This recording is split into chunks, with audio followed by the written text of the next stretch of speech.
శ్రీ మాత్రే నమః.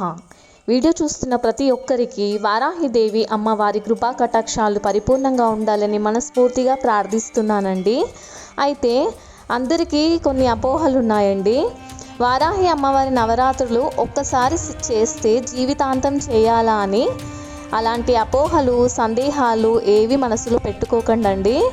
మన శాస్త్రాల్లో కూడా ఎవరు అలా చేయాలి చేయొద్దు అని ఎవరు చెప్పలేదు. పూజ అనేది మన మనసుకు సంబంధించింది.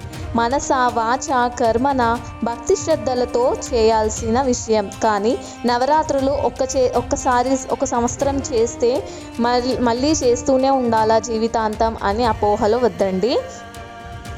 ఒక్క ఏడాదైనా అమ్మను కొలిచే భాగ్యం కలిగింది అని మనస్ఫూర్తిగా ఆనందిస్తే అంతే చాలు. అమ్మ కరుణా కటాక్షాలకు పాత్రులవుతాము. నిర్మలమైన మనస్సుతో పూజించిన అమ్మకి